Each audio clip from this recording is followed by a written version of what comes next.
L'IA est partout. On est passé d'applications qui étaient très scientifiques, qui nécessitaient d'avoir des mathématiciens, des usages qui étaient médicaux, des usages qui étaient dans la recherche, à avoir l'IA dans les mains tous les jours et qui influence, qui crée des contenus et qui nous amène des nouveaux usages, des nouvelles façons de fonctionner, sans parfois même s'en rendre compte.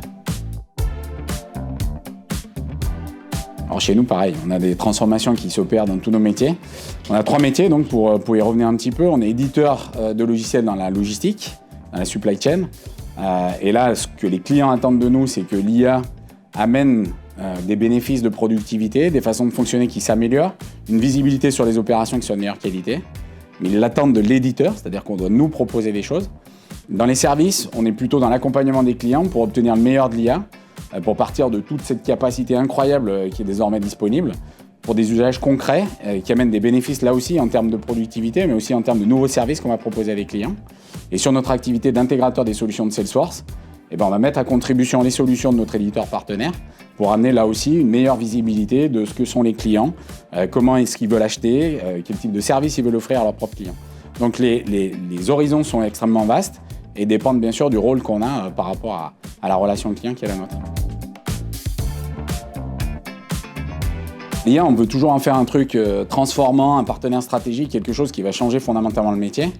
Mais les usages vont clairement de choses qui sont vraiment opérationnelles du quotidien. Comment est-ce que je vais créer des contenus plus facilement? Comment est-ce que je vais aider mes commerciaux à être plus performants dans la relation client? Comment est-ce que je vais analyser les contrats pour voir si oui ou non je peux les accepter par rapport à mes standards habituels?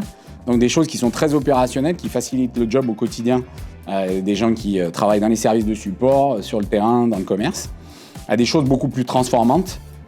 Comment est-ce que je vais simuler des scénarios de catastrophe, des scénarios industriels avec des jumeaux numériques et pouvoir du coup prévoir toutes les situations et adapter mes processus. Donc on est sur des choses qui sont très très opérationnelles ou alors très très transformantes. Et le jeu, ça va être toujours d'aller choisir des initiatives sur lesquelles on va s'investir parce qu'on pense qu'elles peuvent produire des résultats intéressants pour l'entreprise. Nous, on a toujours un peu ce côté schizophrène, là, à la fois de vouloir apporter des services à nos clients, mais aussi de se transformer nous-mêmes. Donc là aussi, on est sur des choses qui sont très liées aux services de support. Comment est-ce qu'on va s'améliorer dans les opérations? Typiquement, en ressources humaines, comment est-ce qu'on va s'assurer qu'on a un perfect match entre une demande d'un client et des personnes qui sont présentes dans l'entreprise et qui ont un CV. Je dis personnes d'ailleurs, parce qu'on n'est pas seulement sur le fait d'aller choisir, lister des compétences, mais savoir si on a vraiment envie de bosser avec les gens qui sont là. Et c'est là qu'on va mettre la valeur humaine. Mais l'IA est clairement capable de faire tout le travail de base qui est de dire « Ok, j'ai un CV, j'ai un besoin, est-ce qu'a priori ça peut le faire ?» Donc ça, c'est des choses qui sont vraiment services de support, très très quotidiennes. Et puis derrière, notre métier, c'est de développer des applications, de développer des logiciels. Aujourd'hui, vous avez plein d'outils qui permettent de générer du code, qui permettent d'en tester la qualité. Donc ça, fondamentalement, ça change le job de nos équipes. Bon, c'est là que c'est intéressant qu'on n'ait pas généré la vidéo directement, parce que celle-ci n'était pas prévue. Non, mais le but, justement, c'est pas de changer la culture. C'est ce qui va faire notre force et c'est ce qui va continuer d'exister et de nous rendre différents. C'est pour ça qu'on saura si on a affaire à quelqu'un d'Ardis Group ou si on a affaire à quelque chose qui a été généré. Donc la culture, l'idée, c'est pas de la changer avec l'IA, mais c'est de se dire qu'est-ce que cette culture va nous amener dans ce monde qui évolue avec des possibilités infinies. Et donc on va plutôt remettre en scène cette culture, remettre en scène nos valeurs, s'attacher à les incarner humainement pour amener cette différence par rapport à des choses qu'a priori n'importe quelle entreprise serait capable de proposer. Donc l'idée, c'est de pouvoir accompagner nos équipes dans cette appropriation pour qu'elles soient à l'aise en fait. Elles en tirent encore une fois le meilleur. Il faut être lucide sur ce que ça peut apporter, ce que ça ne peut pas apporter. Et les grosses demandes qu'on a des collaborateurs, c'est de dire pour tel usage, quelle IA je pourrais utiliser et quelle IA l'entreprise me permet d'utiliser. Donc il y a toute une partie qui va être la sélection des bonnes IA pour les bons usages. Donc on a des choses qui sont sur étagère. Comment est-ce qu'on va répondre à un appel d'offres? Il y a des produits qui existent qui permettent d'aller répondre à un appel d'offres.